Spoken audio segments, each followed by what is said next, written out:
Yeah, so design thinking. I'm not so, would I say, good at this. I wouldn't say I'm so good at this, but I'm just going to try my best. So the first time I heard about design thinking, I don't know if I should introduce myself, um, if there's any need to, but I think I will. So my name is Oluwatoyin Oluseye, and I'm the founder of the Restoration Bridge Initiative, and that is also known as the Shame-Free Tribe. Okay, I would have gone into the long story of how that came to be, but that's not why we're here today. So I'm just going to focus on our focus.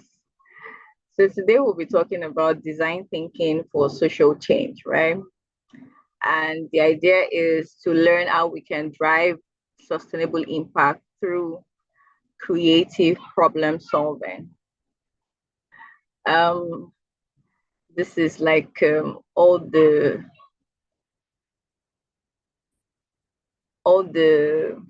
plenty details, not details, would I say, summary about me. And like I said, that's not why we're here. And at the end of this meeting, say in like 20, 30 minutes, I want us to be able to understand what design thinking is, the 5 steps of design thinking, how it affects us as social impact workers, and then how you can begin. So talking about design thinking, it means there is a new way of doing things. There's a more acceptable way of doing things or solving problems. However, let's look at the pitfalls of the business as usual. We have realized, or in a lot of studies have shown that there are all the solutions, not all, majority of solutions are usually that are often designed for communities and not designed with them. And there's this over reliance on donor expectations instead of the real human need. For example, so I'm just going to like create scenarios as we go, scenarios we can relate to. For example, we have a donor telling you, oh, I need you to, for someone like Olaide is being told, oh, you give skills to young people or youth or women and children, as the case may be. So I need you to create some kind of training for 500 women. And then your goal or your aim is to reach out to these 500 women and then tell them, oh, you need to do this, you need to learn this skill, you need to learn that skill, you need to have a mental, a mindset shift and all of that. So we're going to train you on how to use maybe some kind of, tech tools, or how to, type with a laptop, or how to navigate social media, or some of these soft skills, right? And you want to give this trainings to women. You then realize that yes, you do all of that training. There's this paparazzi about the whole thing. There's a media coverage. There are a lot of people saying, "Oh, it's in the news. We gave training to 500 women." Right? These are the expectations of the donors. But then the people themselves have no use for the 500. The 500 women themselves have no use for the trainings. They probably just need water at that point in time. Or they probably need these trainings, but they can't even speak English, right? They don't even know. They would probably need adult education more than whatever you are coming to give them or tell them as regards tech, the world is going digital and all of that. So this makes us realize that we need to start creating or designing solutions, not just for the beneficiaries, but with them, right? And then we realize that most of our solutions end up fixing the symptoms rather than fixing the root causes.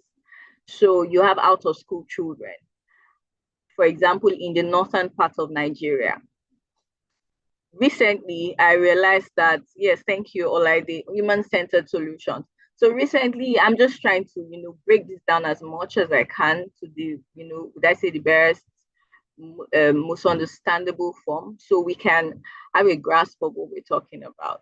So I just recently found out that as much as we have lots of out of school children in the northern part of Nigeria, one major factor is the rainy season. The toll is higher in the rainy season. I never knew. I thought, okay, the primary reason would be maybe child marriage or this, especially for girls where you feel like, oh, female children don't need to go to school, or some sort of religious affiliation to that. But then recently I found out that when it's rainy season, all hands are expected to be on deck. So because of that, education is seen as a distraction during the rainy season. So children, male, female, are most likely not allowed or permitted to go to school, no matter how young they are, during the rainy season because they need to go to the farm. Now, this for me was shocking because I just found this out like very recently. And it never occurred to me that that could be a reason. Now, if I'm going there and telling them, oh, you people need to get back in school, education is key and all of that, how do I solve for that? Putting them back in school might not be the solution. The solution might be looking for mechanized way to aid their agriculture, right? Or their farming. So that way they can have more, more time or more ease or peace in their hearts to actually go to school, or for parents to allow their kids to go to school. So basically, these are the pitfalls of, the regular way we do NGO these days. So now, what is design thinking? Like Olaide said earlier, human-centered problem solving. It has to be human-centered. It has to be iterative. It has to be continuous. It has to be focused on empathy, creativity, and experimentation. You cannot create a solution or solve a problem that you cannot continuously experiment. And design thinking has been proven to solve complex social challenges. And that's why we're talking about it today. So now there are 5 steps of design thinking. Let me know if I'm rushing. Let me know if I'm making any sense. And let me know if I'm, losing you at any point. Just call back my attention. You can drop a message in the chat. So there are 5 steps of design thinking. The first is empathize, right? I've always, as someone who went through a phase of, would I say, self-awareness, I've always come to understand that the first step to,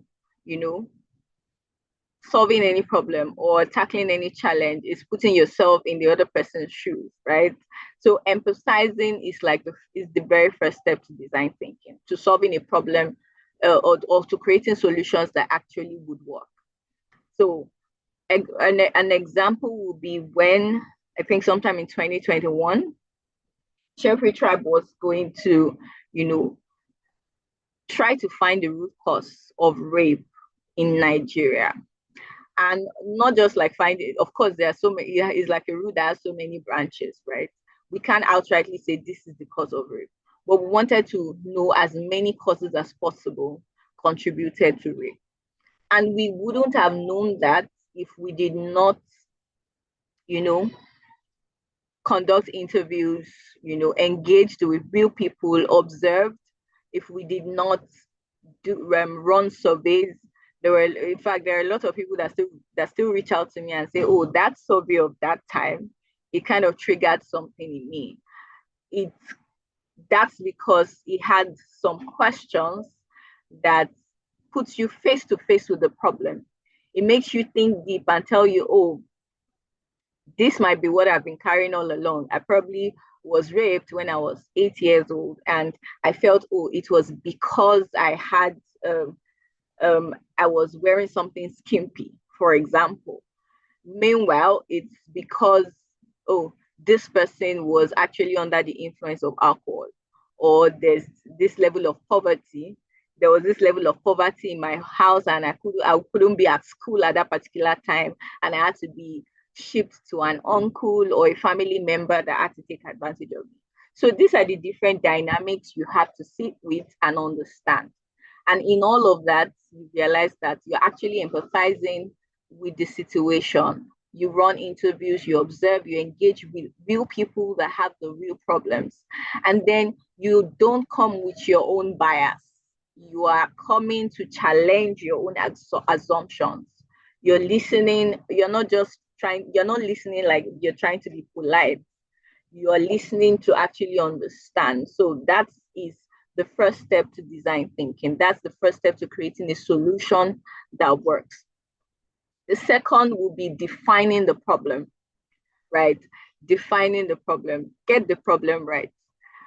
You cannot say, oh, yes, the number one cause of hunger in the land is Tinubu.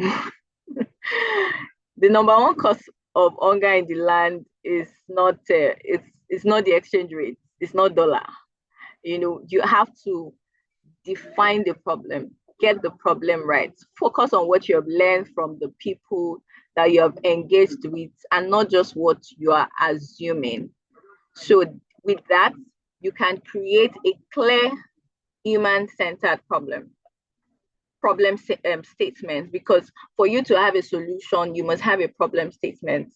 Like this and this is what we're trying to solve.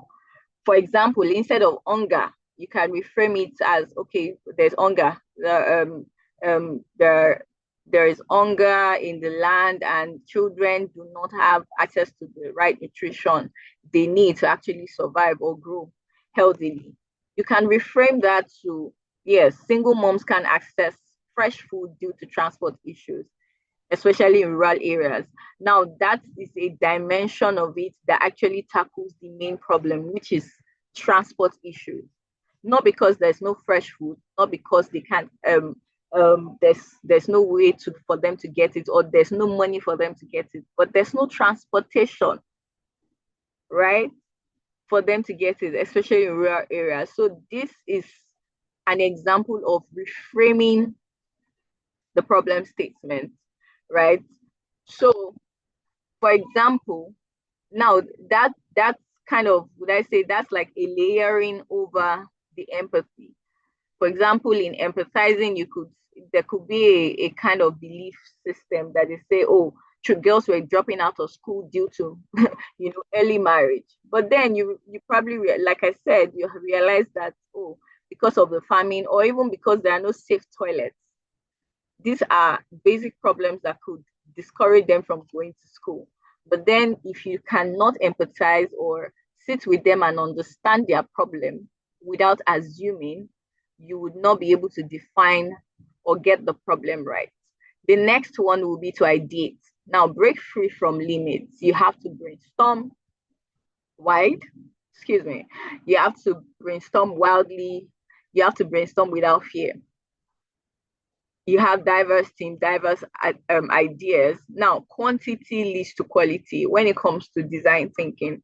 Sometimes you feel, oh, one quality route to this to a problem is, let me just hit the nail on the head. But sometimes when you see, that's why a lot of times in communities like where you have NGOs, especially with volunteers, there's this thing we call now I can't remember the name now, but it's like a brainstorming session where you come, pull ideas together, and pull out problems.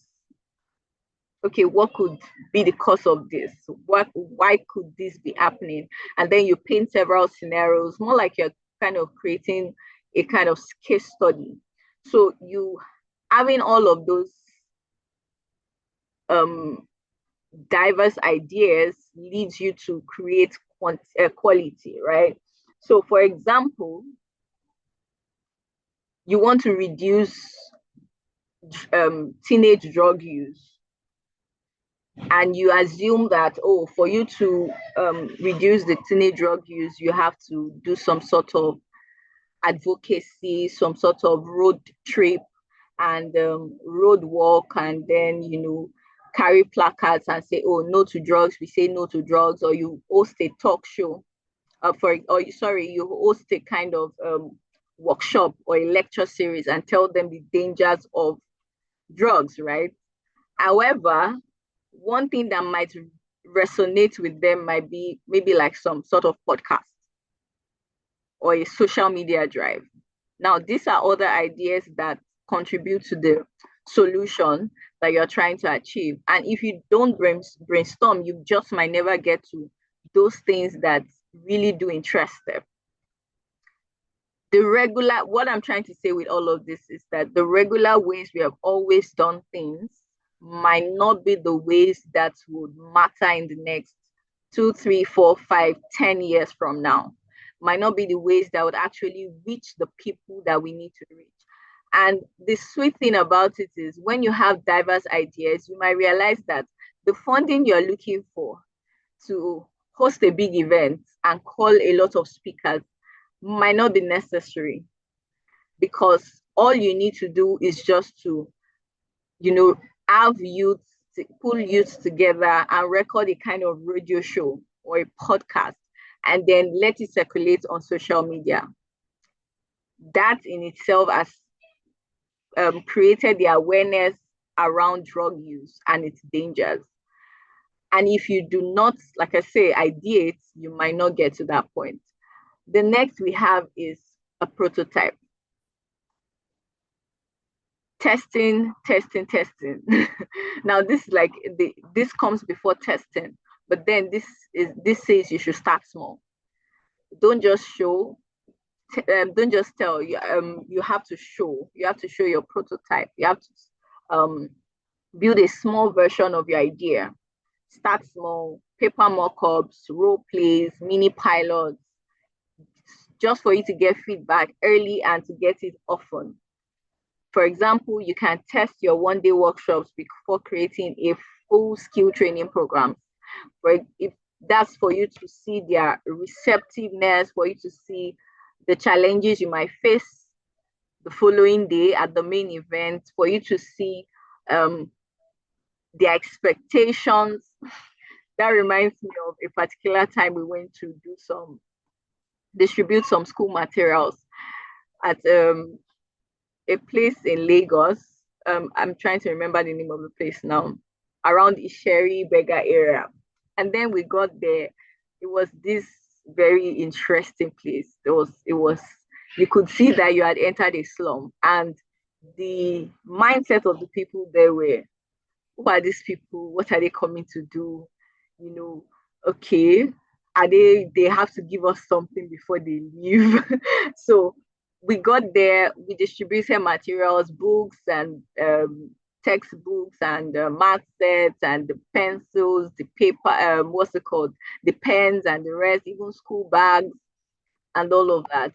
School uniforms, because we had enrolled some of them in schools, in some public schools and some private, and we just needed to, do that publicity for the gram and then distribute all of that, take pictures with them, and them their materials, their uniforms for the resumption the following week and all of that.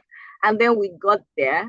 We had not done any, of course, no mini pilots, no getting there earlier, or no role plays or whatever.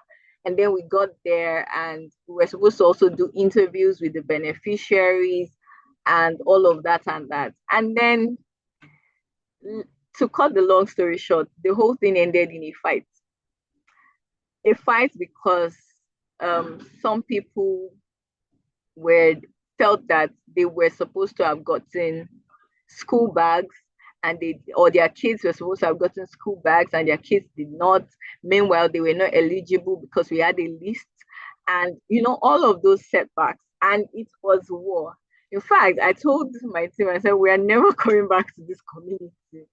And I don't know, because I since left the NGO. I moved on from the NGO, but I still doubt that if there's any outreach, they would go back to that community because it was an eyesore. Now, for example, if we had some sort of would I say mock up where we went and tested the would I say ideology of the people, and then we understood that this kind of thing has to be done in an enclosed environment where we only call the beneficiaries to where we are doing whatever it is we are doing and hand them their stuff and do all the publicity and everything we need. We we wouldn't have ended where we ended, right? So having that prototype is usually something that works. It works every time, every time. So the next thing will be to test. It will be to test. Now let reality be your guide. Collect honest feedback. If you are running a kind of program where you are training youth, for example, getting honest feedback, refining it, especially if it's something that is reiterative. A lot of times I like it too. You design a kind of a project that you can do year in, year out. Okay, it could be project Ignite, project Recalibrate, project, give me names now. I'm not getting any yes or no's from the chat. I think I need that. So it could be project Recalibrate, it could be project whatever it is, whatever comes to mind, right? So you have all of those projects, you want to run it year in, year out, or year on year. It's okay to refine and adjust and test and make sure your solutions are flexible, because no matter what, the solutions will be challenged by time, it will be challenged by the economy, it could be challenged by the people, even the people, the beneficiaries you're looking to reach out to. So all of this are very vital. Now let's running through it. We have emphasize, we have define, we have ideate, prototype, and then test, right? So now we're going to be discussing a little case study, but I think we're going to come back to that. So thinking about why do NGOs need design thinking, or talking about that, we see that in social impact work, the real experts are the people you're serving. Why? They're the ones going through, they're the ones that are wearing the shoe and they know where it hurts, right? And design thinking helps you to unlock their wisdom. Design thinking in terms of sitting with them and asking them, why is this like this? What is happening here?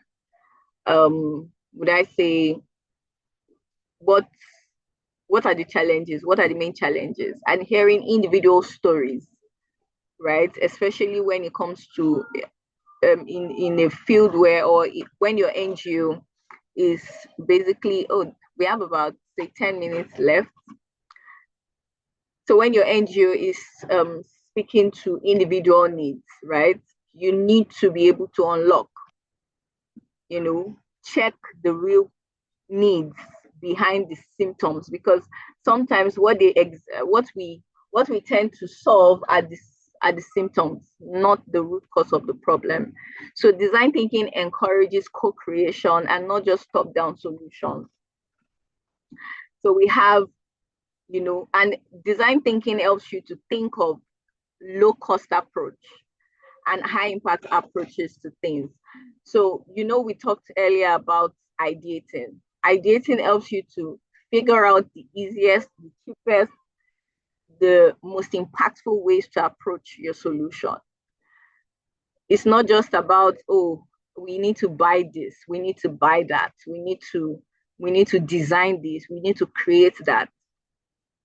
Earlier, I think it was last year, middle of last year, I was discussing with a particular startup founder, and he was telling me how that he wanted his business or his tech startup to be like a social enterprise, which was an interesting one, right? And he wanted to cater to the needs of students that are out of school, not like out of school, like they are no longer going to school, but they are seeking admission into tertiary institutions.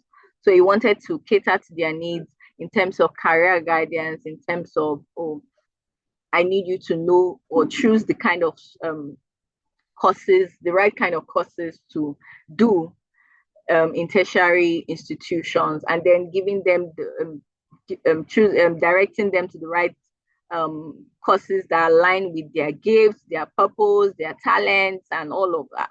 And not just saying, oh, I want to go and study agriculture. Meanwhile, you might not really need to study agriculture for 4 years to actually be a farmer or be an agriculturist, however you might want to put it.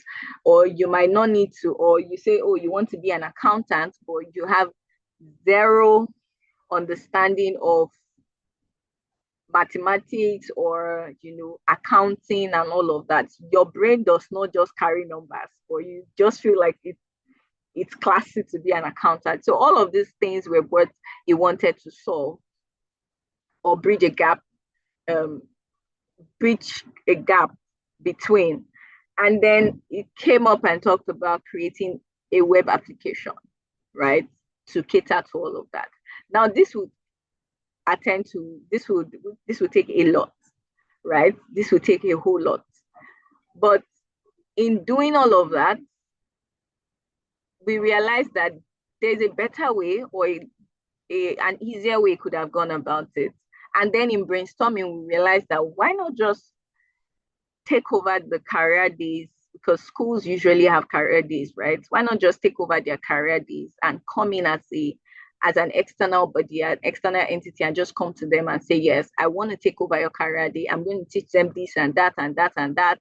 And then we're going to have mentorships for them. We're going to have some sort of training, some sort of cognitive behavioral tests and all of that for them to ascertain where they should be and where they should not be. And then there'll be some sort of training on the kind of courses they should do that will still be relevant in the next 5 to 10 years.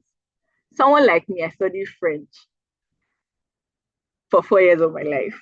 I do not regret it, but I feel like if I had something like that, I probably would have chosen better or done better, because I can learn French within 6 months if I want to, right? So these are the issues to avoid students or youth wasting their life in code. That was the solution we were trying to provide. But then what's the low cost, high impact approach to it? And this was a proposition I gave like in the consulting session. And that was like the easiest, fantastic idea it could get or execute at the point. Why? Because even if you're telling parents, for example, add 5,000 naira to your school fees for us to give them this training, that training, and that training, they would oblige. Why? Because they personally might not have the time or the expertise to do that. And because you're bringing an external body year in, year out, you have students hearing these things, learning these things, and then it helps them make better decisions, right? So, and it's adaptable to any sector, the health sector, education, youth empowerment, women empowerment, environment, and all of that. So to begin, you have to start small and start now, which is like I'm supposed to put this in bold, right? Start now. Choose a project, apply the steps, involve community voices from day one. From day one. Whatever your solution is, whoever your beneficiaries or your target audience are, involve their voices from day one. You see people sending out surveys, it's not because they like to be noisemakers, it's because they know what it means to this is what design thinking does. It helps you co-create solutions, right? And then celebrate small wins, learn from feedbacks, because it's not going to be easy at first. It's going to be reiterative. There are sometimes you even reach out to these people and they don't even respond to you. Why? Because they feel, why are you asking me? And then it takes a lot of effort or a lot of, would I say, courage for people to actually open up to you about their problems. So you have to be, would I say, dogged about it. Now, rounding up, empathy is your superpower. I'm trying to rush it up. focus on defining the right problem. Test early, fail forward, and you succeed faster. So, like I said earlier, remember the people closest to the problem are often the people closest to the solution. But guess what? They are farthest from the power to implement it. They are the ones in the problem. They know the solution. Maybe not, but they are closest to the solution. But they are farthest from the power to implement it. So you are going to them with that power to implement it, which are your superpowers: the empathy, the creativity, the experimentation, the collaboration. I think collaboration is a part I didn't really quite get to in this session. We might get to, talk about that much later. And then be flexible. Be flexible in your solutions, be flexible in your ideations and all of that. So this is just a recap. You can take screenshots if you want. And then there was something we're supposed to go back to, which is the case study. However, I might not be using my own case study. So I'd like you to think of something, or a problem you're currently facing, you feel, or you are faced, that you feel could have been better by when you were using, if you had used design thinking, right? If you had used design thinking, think of a particular project you're handling currently or you're planning currently that you think would be better if you use design thinking, and how you think you can go about it. We're going to refine it together and then see how we can, make it work. Make sure it's something you're already working on or you have worked on and you probably want to go back to. So at this point, I'm going to take your questions, your feedback, and that case study, someone who is willing to help us. So at this point, you can unmute your mic. However, we have just about 1 minute on this call. If it goes off, I think we can always come join again using the same link. I believe so. I've tried that before it happened. So I believe we can always join again using the same link. So who is going to go? Or should we log out and come back in? Nobody's saying anything.